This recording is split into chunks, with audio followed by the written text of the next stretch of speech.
Hello everyone, I'm Brian. Today I'm reacting to Technologies of the Future, Sadhguru and Mikio Kaku 2018 live from Russia. Well, not live anymore, but live from Russia. So I thought I was going to take a little bit of break from duality and non-duality. It may be just a little bit of a detour because I just did answering comments and oh man, that is a lot of thinking. And I need a slight break from that, so let's go ahead and get started. Hopefully this will be just in two parts. I think that we can start now, my dear colleagues, if there are no objections. Okay? Good afternoon, my name is Sofiko Shevardnadze. I will be moderating this wonderful panel, Focus 2100 Technologies of the Future. Which technologies will be in most demand in one century? Of course, forecasting the future is a difficult task. You can invent many other things. But let's think about what we see around us today and how the today will affect tomorrow. And here on the panel we have Michio Kaku, the professor of physics, co-founder of string field theory, Sadhguru, yokai and mystic, founder of Asia Foundation, Dmitry Mednikov, the Deputy General Director of the All Russia State Television and Radio Broadcasting Company, Dmitry Borodov, the General Director of Biotechnology. Good afternoon. I'd like to start with you, Mr. Kaku. We see many developments in science, artificial intelligence, biotechnologies, robotics, media technologies, you name it. In your opinion, what will be the main driver by the year 2100? Previously, everybody thought that the future would belong to cars. I thought the dude was talking, but actually he's translating for the lady. I was wondering why Sadhguru is holding that in his ear. Yeah, so much hair he can't put it in there. But then I noticed, I guess, the rest of them actually have that too. Oh. But it turned out that internet and IT drive for the today. So what will shape the tomorrow? If our ancestors from 1900 could look at us today, what would our ancestors think of us? We are aliens at that point because we no longer have a 1900? Well, maybe not aliens. I was thinking more along the lines of our primitive, like Neanderthal and Homo sapien days. 1900, I mean, it'd be... wouldn't be aliens, but it'd be pretty astounding. Like, our clothing would have changed, the fabric, the feel, and... yeah, it'd be pretty astounding, but it wouldn't be too shocking.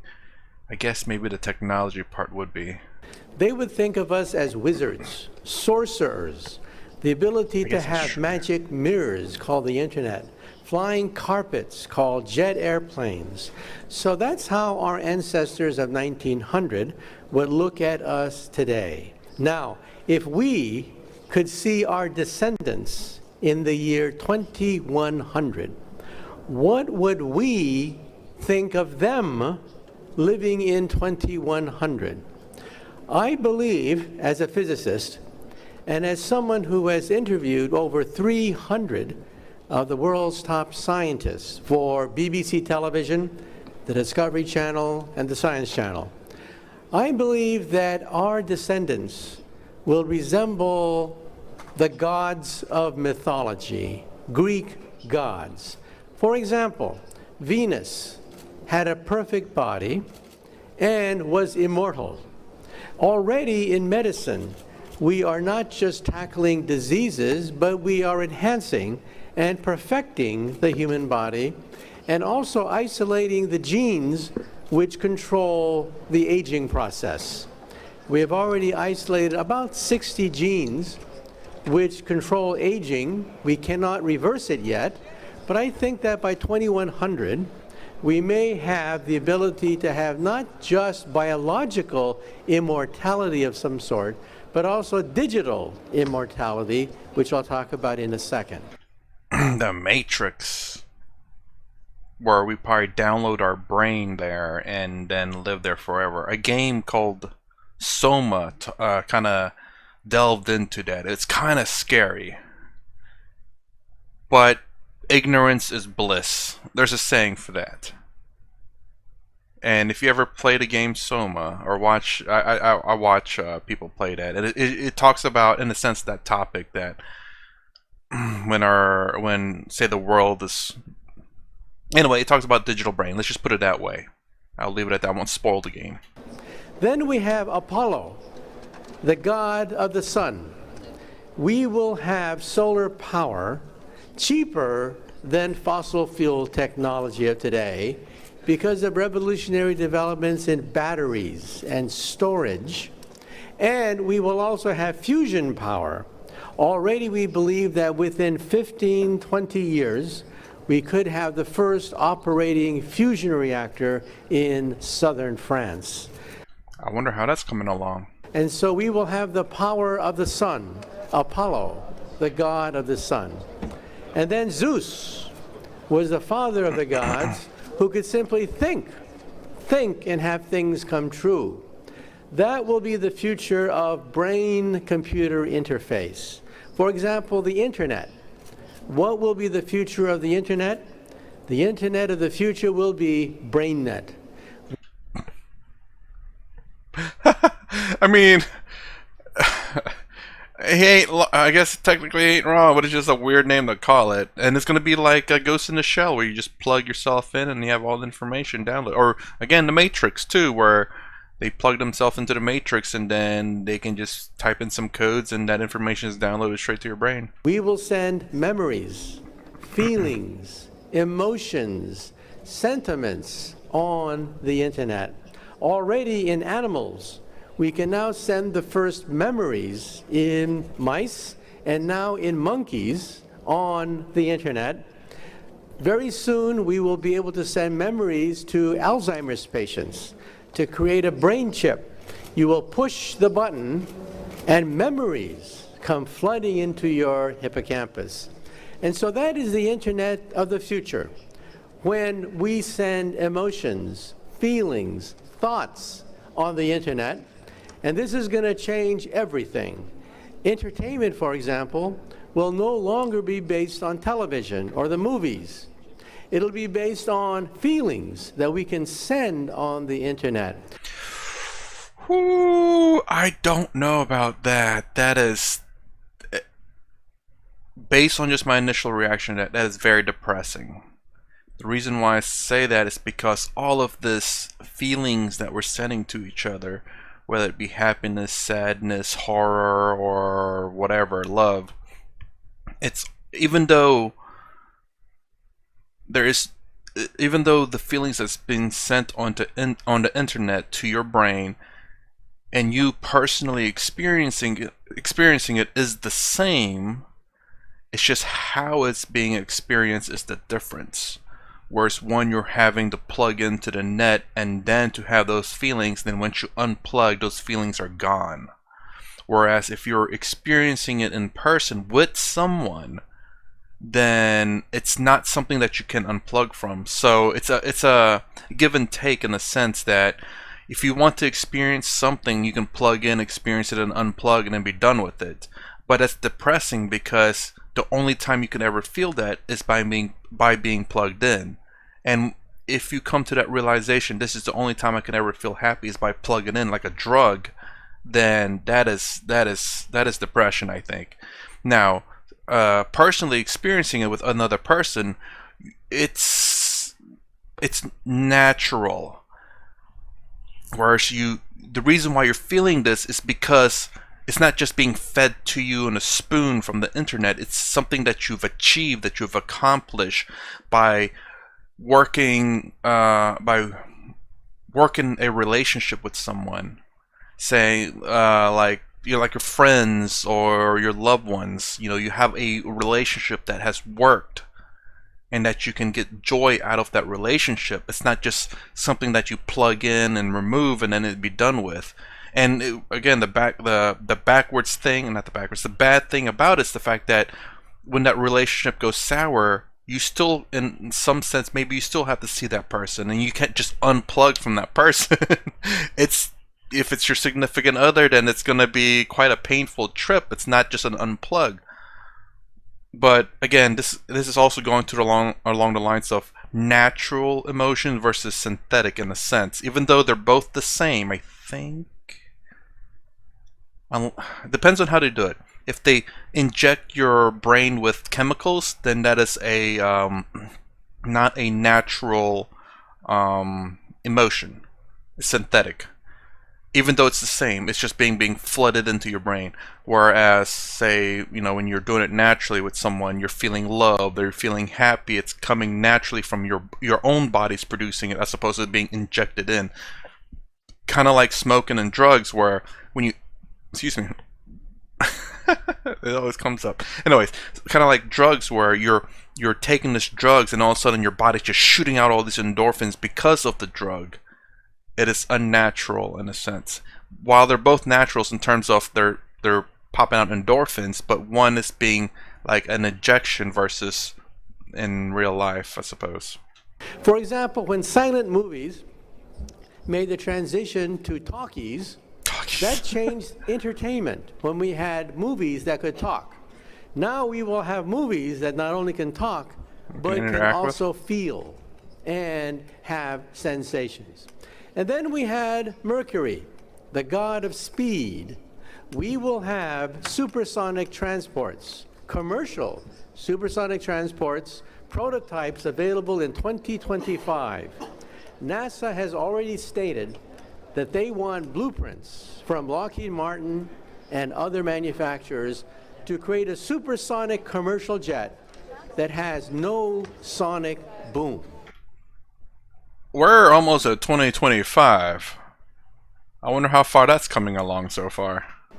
The sonic boom is the reason why the Concorde was a failure. Supersonic jets, a failure because of the sonic boom. We will use supercomputers to solve that problem. And then we will also go to Mars. Mars, perhaps by 2030, 2035, the first astronauts will go to Mars. And the price of space travel is dropping dramatically. You realize that the movie The Martian, a hit movie, The Martian with Matt Damon, cost $100 million. But the Indians sent a probe to Mars for $70 million. So a Hollywood movie about going to Mars costs more than actually going to Mars. That has revolutionized space travel. And so transportation will be revolutionized. And then last we had Pegasus, the flying horse. We will have zoos of extinct animals. We will be able to bring back animals that have perished tens of thousands of years ago. We now have the genome of the mammoth. We also have the genome of the Neanderthal. So in principle, we could bring back the mammoth and the Neanderthal. There's a reason why they went extinct. Well, it's not necessarily their fault nor another animal's fault, I don't believe, but the problem with bringing back things that are extinct, in my opinion, is the fact of natural predators for those things. If they're the top of the food chain, we're going to be in trouble unless we can control it, which is kind of troublesome, but at the same time very fascinating. It's contradictory in a sense. It's like, oh, I want to see a mammoth or say a T-Rex or something, but then when he comes back to life and he goes out of control and starts reproducing like crazy, nothing. I don't know what would top the food chain in terms of the T-Rex. This is something that's being actively talked about in the scientific community today. And then lastly, what's wrong with this picture? We realize that the gods of mythology were also very foolish. They spent most of their time making tricks on each other and creating problems. What we need is wisdom, the wisdom of Solomon. And that is going to be extremely rare in the future. But there is hope. I agree. That's what I was thinking actually earlier. I'm sorry. But yeah, we have all this great technology. Even today, we live, well, I guess most of the people in Earth live relatively comfortably, yet we still lack compassion to a degree. We lack wisdom. Intelligence skyrocketed compared to the earlier years of humanity, but wisdom has plummeted. I mean, maybe it's about the same percentage-wise. You know, the percentage of wise people in the past is probably equivalent to the number of wise people in the future. Maybe. But intelligence, we are way above the percentages from the past. Again, there is a difference between intelligence and wisdom, in my opinion. I'd say the scientists, Mikio, very intelligent. I don't know if he's wise or not. Sadhguru, very wise. He claims he's uneducated. He's educated, obviously, but it's not like smart like Miko in his fields of study. But Miko at the same time is not as wise as Sadhguru. Sadhguru, very wise, not intelligent. Miko, very intelligent, not very wise. Not wise. I'm not saying they're not intelligent or not wise. It's just that in comparison to each other, one is far superior in one category, the other one's far superior in another category. And both of them probably have an average off the other category. Average intelligence. He's not average intelligence. He's freaking smart. He just keeps saying that. Him, wise. Wiser than the average person. But just in comparison to each other's wisdom and intelligence, they are far superior in one of those categories. So, but the problem is in this world, I do believe, is wisdom has been dropping, intelligence has been increasing, and yeah. And the hope is that the internet spreads democracy. The more people are educated, the more empowered they are. And that creates more democracy. And sometimes that creates entitlement. And democracies rarely war with other democracies. Think of every war you had to memorize since you were a child. Every single war. They've always been between dictators, between kings, queens, emperors, but never between two major democracies. He may be right. I'm just going to throw in my 2 cents there. I think the reason why we don't have major wars against major democracies is because the major democracies so far has been great in power in terms of military strength. So we had wars with other democracies, I'm sure, that were not of higher military power. The one video about the falling of World War II showed that all the wars after World War II have been smaller countries, big countries against smaller countries. So I don't know if it's democracy that's preventing the wars from the bigger countries fighting each other. I think it's the fact that, you know, you don't want to fight someone of your equal skill, and because you could lose. It's all touch and go and doing, I don't know, a lot of talks, because a war between major countries is gonna be terrifying. Lots of life losses and unnecessary bloodshed. That's the only reason why I think major countries fight smaller countries, is because they know they can win and don't require, like, you know, heavy nukes or anything like that. And so the hope is, as we spread democracy around the world, as we spread the internet around the world, then wars, we will still have them, but wars will be diminished in the future. And so the hope is that we will also have the wisdom of Solomon to go with the power of the gods of mythology. Господин Каку, я также часто слышала... Mr. Kako, I have also heard you say things about challenges and threats of new technologies, the threats of drones or new technologies. Or biotechnologies. This is an irreversible process. We already have battle robots. Oh. But what do you think? The technologies of the future, will the humanity use them for bad, like the nuclear bomb, or for good? Well, any technology is a double-edged sword. Any technology, one side of the sword, can cut against disease, ignorance, poverty, illness. The other side of the sword can cut against people as well. And so we have to make sure that we control this powerful technology. The three drivers of wealth generation in the near future will be: 1, artificial intelligence; 2, biotechnology; and 3, nanotechnology.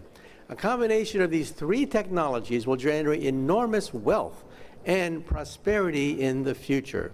But let's not be naive.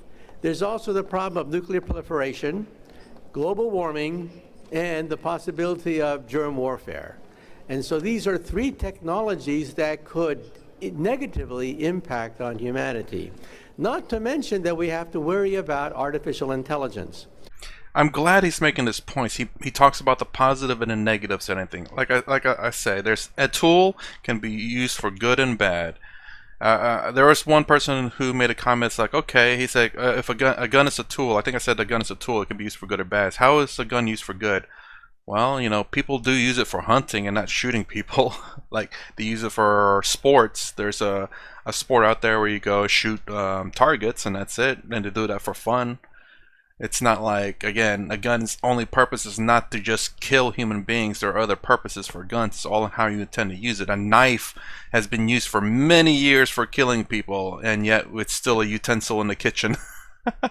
A baseball bat or stick has been made many years for, a pointy stick, should I say, been made many years for killing people, but now it's used for shish kebabs. Or, well, what else can you do with a pointy stick? Toothpick, there we go.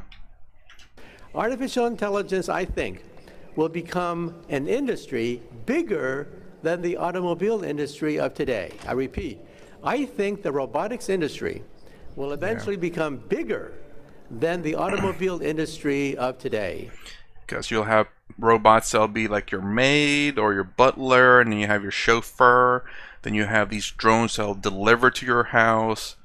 You're looking like a Wall-E. I've never seen the movie, but like a Wall-E type scenario where robots will be cleaning the streets, taking out the trash, handling trash, running practically everything. I mean, I think Amazon has robots that can pick up packages and drop them off. So it's getting to that point. And then we have cars that can almost drive themselves. So far, I think the last research that I've done, all the accidents that ever happened to a Tesla self-driving car has been the problem, has been the fault of the human, not the actual car itself. Because your automobile will become a robot. Yeah. You will talk to your car. You will argue with your car. Your car will park itself and monitor itself. Your car will become a robot. But the danger is that robots at some point could become self-aware. That is the tipping point. Robots today do not know they are robots. Robots today have no idea that they are robots. They may have that awareness by the end of this century. At that point, they could become dangerous when machines become self-aware. But I think that's not going to happen till the end of this century. And meanwhile, the robotics industry will become bigger than the automobile industry of today. А вот мне еще интересно, Another interesting thing is that today we are living in a hyper-modern world, but we use coal and fossil fuels for heating our homes, and we don't have any microcomputers at the tips of our fingers, so I have to charge my iPhone every night. From which point there will be a qualitative change in energy production? Well, that's the biggest thing, I think, honestly. I said this, I never said this in video, but I've thought about this.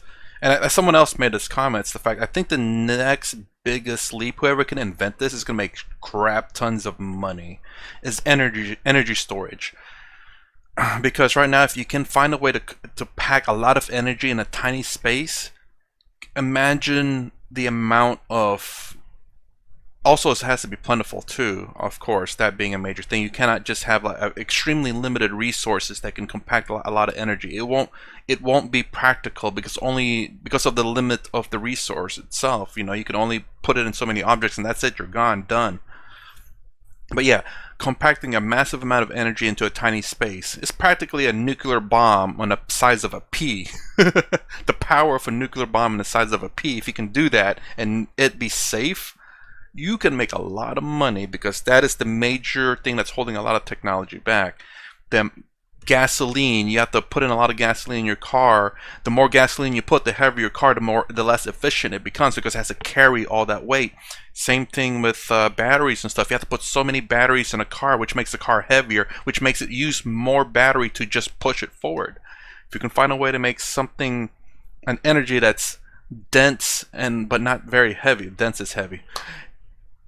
A battery that's very small that can hold a lot of energy, it doesn't weigh a lot, you're gonna be set for life, I think.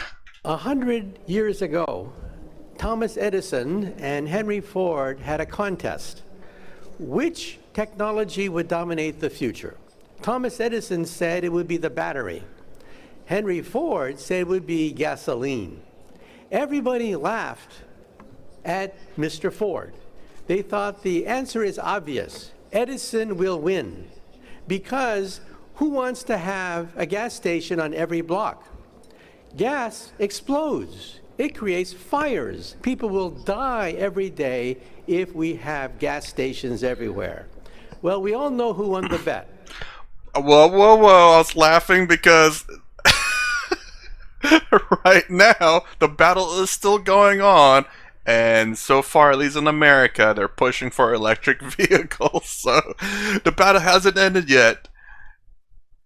I think, and I am trying to switch to an electric car just because of cost efficiency, and over the long period of time of owning the car, I will hopefully save a lot more money than I am with a gas car. Even though gas is significantly more convenient. Ford won the bet. Nope. Which means that every day somebody dies in a car accident and is burned alive. Every day we tolerate gas stations on every block because Ford was right. But in the long term, Edison may also be right. Oh, there goes. But the problem is storage. Yes. The battery is the key problem facing solar and wind power. How do you have solar power when the sun doesn't shine and wind power when the winds don't blow? The bottleneck is storage, the battery. You see, there's no Moore's law for the battery. We assume that everything doubles every 18 months. We assume that.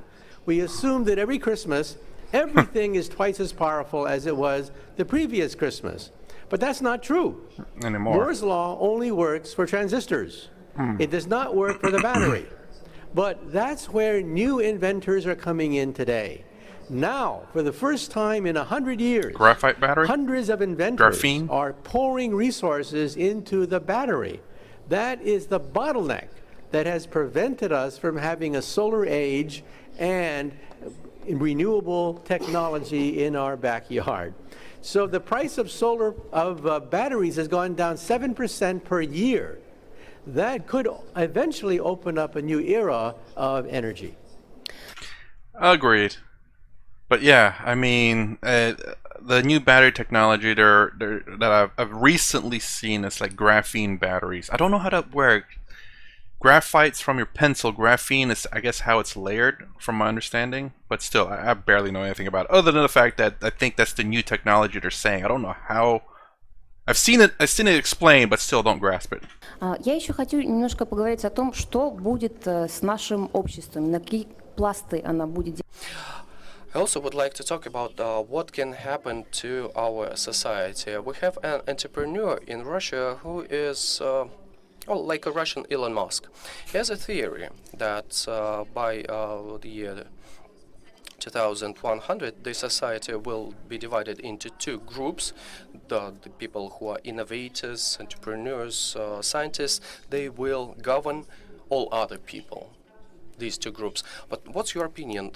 What the society of the future would look like? Ooh, wow. Innovators will become the two groups, the innovators and the non-innovators? I mean, that's the way it is kind of like in a sense right now in terms of the rich and the poor. And I mean, that doesn't necessarily mean that the poor cannot be an innovator. They can create an idea, patent it, and sell it and make a lot of money. understanding that, of course, that's to say that the government will, withhold that patent for you if you register it properly. There's been many ideas that have been stolen because they didn't patent it, because they shared it, because they posted online, or, well, not posted online, but shared it with a friend. I mean, I think Bill Gates took Steve Jobs' idea on something along the lines of the computer, and yeah. But that's an interesting question. I don't think it'll be like that at all. I have a feeling it's more along the lines of those who are wise and intelligent, who will be the rulers of the world in a sense. Not necessarily those who are innovators. Plato, 2,000 years ago, believed that society would ultimately be controlled by philosophers. However, we know that philosophers are very bad at controlling power, resources, answering the needs of a growing population. And that's why I don't think that society will be divided along those lines. But the key to the future is education. We have to educate our people so that we don't split into smaller groups that will eventually war with each other. Because technology is not going to go backwards. Technology will only go forwards. Things will become more complicated in the future, and we have to educate our people, a primary emphasis on education, so that they can meet the challenges of the future. For example, artificial intelligence.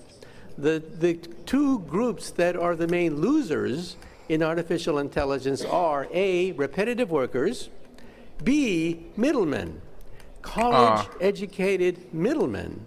For example, stockbrokers. People can buy stocks on their wristwatch today. You don't need a stockbroker. So why do you go to a stockbroker anyway if you can buy stocks on your wristwatch? I will say this, though. While the thing that I think, again, Sadhguru had the freaking ultimate answer to this thing, which is inner peace. I call him a cheater because of that, because there's nothing I can think of that can beat that answer. I mean, it's not like I'm trying to beat it, but I mean, that's like honestly the best answer. And the problem is, even though no matter how educated someone is, the ego, the self-control, the understanding of a sympathy is lacking in intelligence. It's something that a scientist or intelligence cannot necessarily answer. I'd say what Sadhguru is teaching in their engineering, Swami, all these wise people teaching about inner peace in a sense. I think that's desperately needed in the world. Again, like I said earlier, that wisdom, I do believe, has been lacking behind.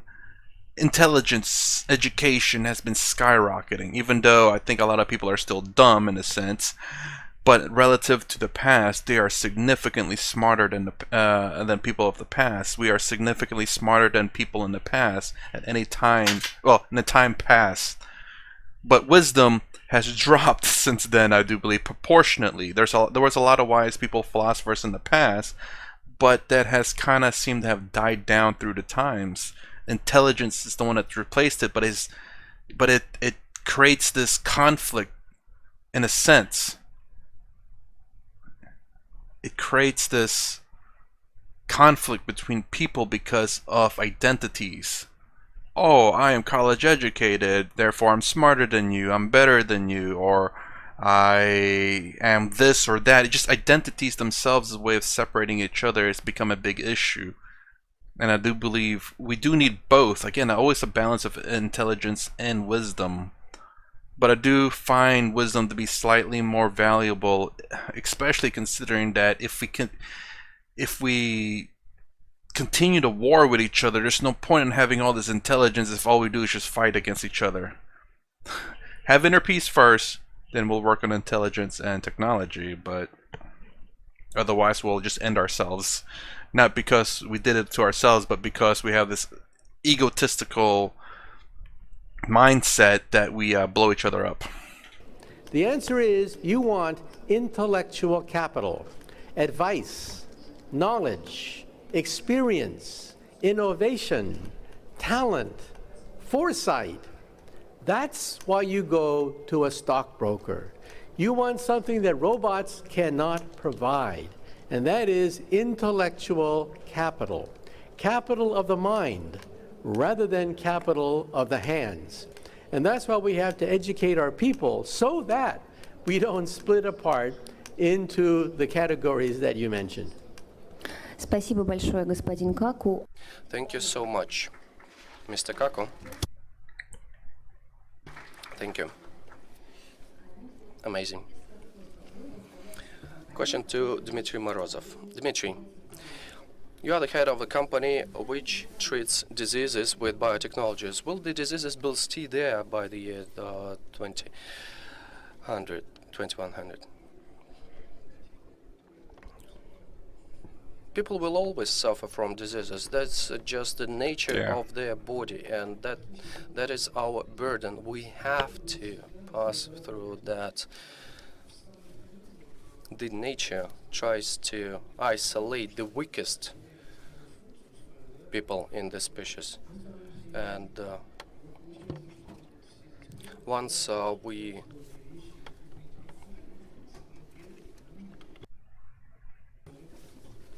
and if people cannot give birth to children, the nature doesn't need them any longer. And we see that on the examples of the people we like, the people we love. They are weeded out by the nature. And we seem to lose in this battle against diseases, and the nature will still weed us out. Especially if we believe into Darwin, says that well, the primates have a very short lifespan, and we have already depleted our lifespan, and we just live now. With your permission, I'll have some questions on this point, this never-ending struggle against death, this desire to live forever. Recently, I spoke to Mr. Churchill, a biologist, and we discussed the system that allows to change DNA, that changes DNA on its own. So you think that people will be able to change the color of their eyes, shape of their head in the future? Of course, plastic surgery originally was aimed to correct some deformities. Will humans be able to change their outward appearance on their own? A brief look backwards. Clearly, we are a technology-driven civilization. Long time ago, we took a stick in our hands and threw it at an apple, got the apple.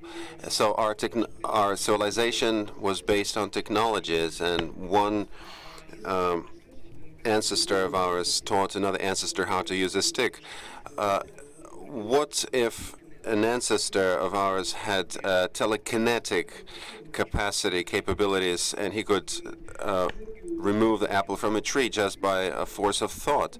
If that were the case, we would probably follow a completely different route of development, not a technology-driven civilization route. So all these things which we're doing now is actually preconditioned by our development route.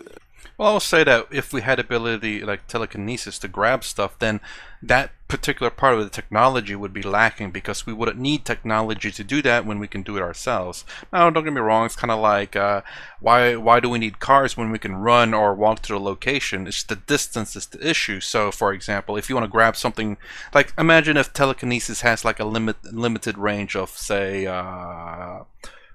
1 meter or 2 meters or 6 feet.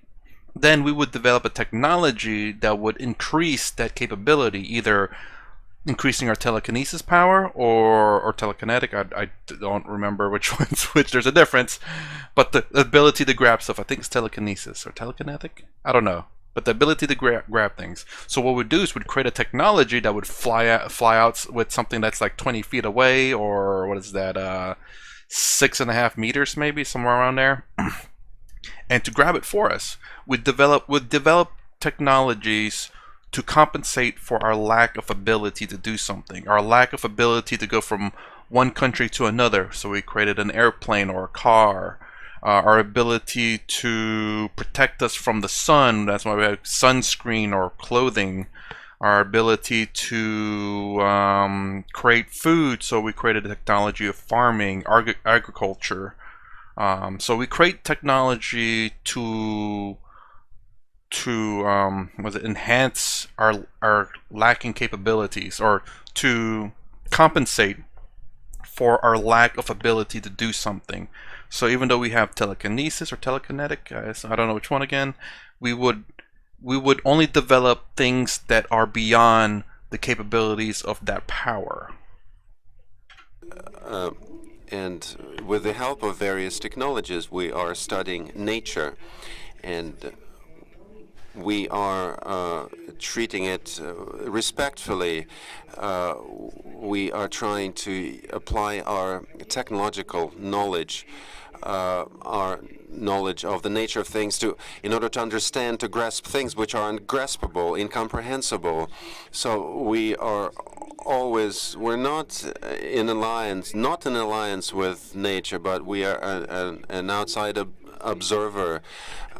We're observing the nature, and we try to impact the nature. You asked the question about changing DNA? Yes, we'll be able to change DNA, but we're fighting a losing battle. Of course, we can come up with all kinds of cartoons, scary cartoons for kids, showing all kinds of transformations that a human body can undergo. I'm talking about the superheroes, etc. But we'll still be using scientific approach. We'll be a few steps behind the nature. We should live in harmony with nature, and we should transform ourselves based on other needs. Although plastic surgery, you got the point. Yeah, ladies transform their body to be more attractive, to continue their lineage. And so there is it's as part of their biological activity, biological agenda. We don't know. So we are already a technology-driven civilization. We don't know how we're going to interact with nature. We know we can affect the nature, we can impact the nature, but we're very limited in our capabilities because of the routes we chose in the time immemorial when the first man threw a stick at an apple tree. So who? They need a different voice for each person, because I don't know when did the last voice stop and the next one started, because it's the same person. Should be responsible for this engagement with nature to ensure that does not result in a catastrophe. We can, program kids in mother's wombs. We can change our appearance. Probably will reach a point where people live for 600 years, and that there will be old people will live for hundreds of years. Well, if you live for 600 years, you will not be giving birth to people, because you will lose interest in that. I'm talking about moral, ethical capabilities. This is people will grow weary of life if we become so technologically advanced. I think human will just become very weary and tired of life, and the new generation will come in our place. But that would be a normal thing. Death is a natural extension of life, so a death of one civilization will result in the creation of another civilization on the planet Earth. I don't see anything dramatic about it. It's dramatic from the standpoint of one single human being, but in terms of the human species and the future life of human species as a biological species, I don't think it's dramatic. Nobody told us that we should look the way we look now. I think we're going to change. If we travel in outer space, if we travel to other planets, we'll be adapting to other planets' environment. Maybe we don't have to go to other planets. Maybe we just maybe we should make space travels in our astral bodies, not in physical form, but in the spiritual form. Okay, if we throw a look at the medicine, because there are many people that need medicine. They cannot afford those medicines because they don't have we don't have vaccines against cancer or AIDS. There are, medicine barons or magnates that jack up medicine prices. Do you think the development of technologies will overthrow this process? But you think that biotechnologies will still be the realm of the rich, the stomping ground of the rich? Well, I think I do think so for the most part. Any new technology is always going to be the stomping ground of the rich, as they phrase it. Cell phones used to be the stomping grounds of the rich. The cell phone that's like a literal brick, weighs as much as a brick, if not more, bigger than the brick, and only lasts for 30 minutes. Only rich people had those things. Now look at us. Most people in the world, well, I think most people in the world have cell phones, and it doesn't cost, or it doesn't weigh as much as a brick, nor did it cost as much. I mean, it's significantly better than the cell phones in the past, which only rich people had. Cell phones in their car. Yeah, I mean, any new technology, generally speaking, will be for the rich, just because it is new technology. The cost to make that technology, a lot of people don't think about this. It's so expensive. I mean, think about how long it takes to create a new technology. Well, I don't know what the average time is, but we'll say just say 5 years, for example, or just say 10 years. To make it easier for the math. And then you can add and subtract based on that. So 10 years to make a new technology. How many people is going to be working on that technology? We'll just say 5 people. And how much money does it cost to pay for those people per year? Say, we'll make it easy. We'll say 100,000. Generally speaking, these are like top tier people that graduated college, and like they're the top of their class, and they're hired into like a very amazing firm or amazing company. So 5 people for 10 years doing one technology. How much is that? So that's $500,000 per year. So like $5 billion in 10 years. And that's only paying the people and researching for 10 years. That doesn't include the cost of the plays, the cost of the testing that they're going to be doing, the cost of the materials for the testing, the cost of the electricity, the taxes. I mean, there's a lot of cost that goes into developing a new technology. That's the reason why it's so expensive in the first place, and a lot of people don't understand that. Well, there are people out there who don't understand that. Like, they come up with a pill. Oh, the pill only costs 25 cents to make. Yeah, but the cost it takes to make that 25-cent a piece pill is a lot of money. And don't get me wrong, I hate the fact that new technologies cost so much, but that's the reality of the matter. And it sucks that the poor has to suffer because they can't afford it. The rich can afford it. The middle ground people are like, well, some can, some can't. the world is an unfair place. That's the way it was created from day one. I don't believe in this universal fairness. Well, I still don't believe in that. So the world is an unfair place. It's part of the human nature. So the things you're saying, that's the fact. And there are medical barons, so to say, and high-tech treatments are something the rich people can afford. But we can choose the vector of development. Maybe we can focus on our consciousness. Maybe instruct our consciousness not to fall sick that often, or give an order, give an instruction to yourself to grow another organ, for example. I was once asked a question why a lizard can grow a tail and a human cannot grow a tail. How come a lizard can instruct itself to grow a tail, and we cannot do that?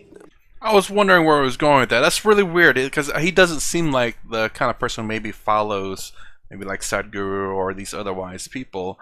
And it's like really weird for him to say that. But then when he instructs it in terms of like a lizard growing a tail back, but that's still that because of how our DNA is coded. Our DNA is very particular in terms of what it does, and it's really weird though. I will say our DNA does a certain thing. It can create an entire body.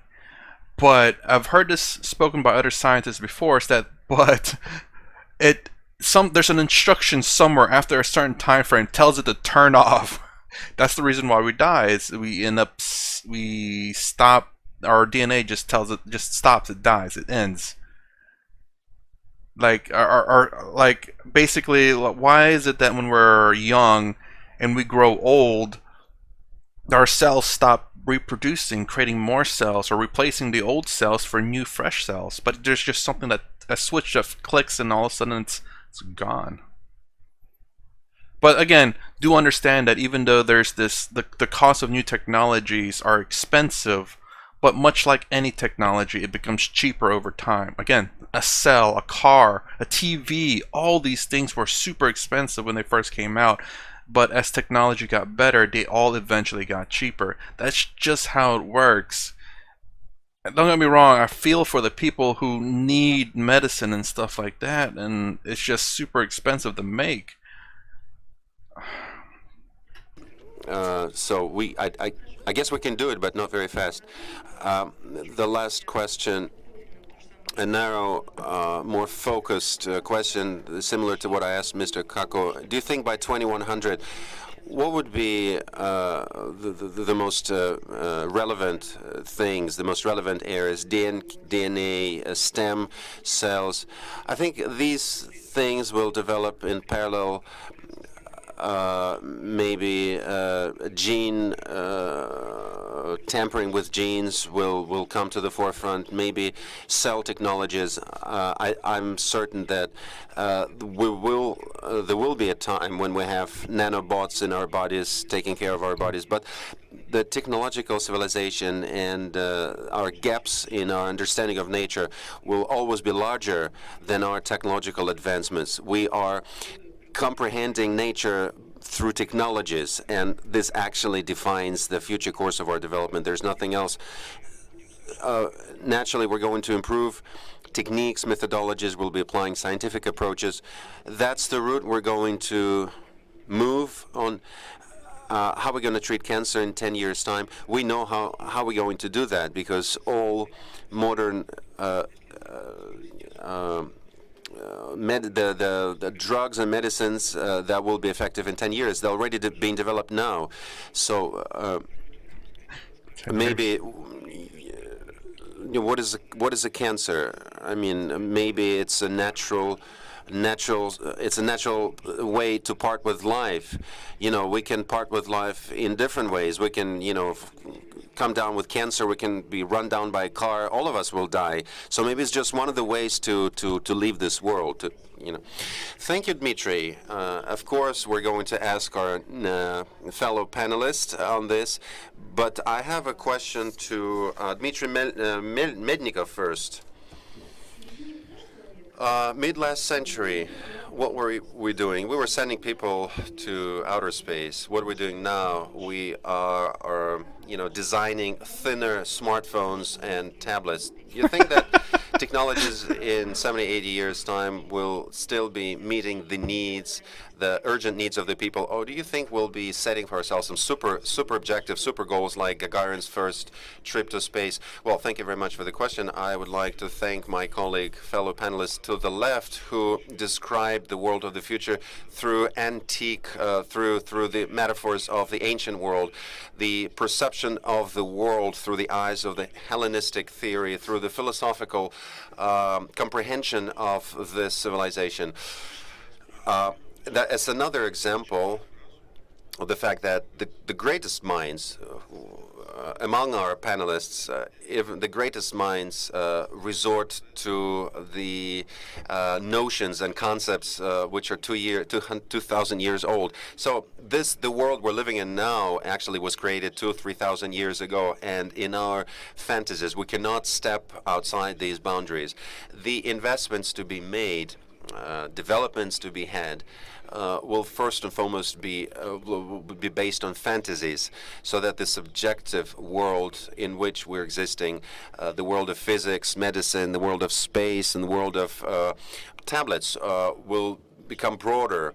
In order to imagine a person, a human being, living comfortably in this new world, to imagine a person that is more interested in space exploration rather than a brand new tablet or a thinner tablet. Investments in human capital, investments into new ways of perception, in transformation of consciousness. I think that would be the thrust of technological development in the future. For the time being, technologies, we need them to reduce the amount of time a person spends on this or that Mundane tasks. physical labor. So labor automation, the freeing up of human time.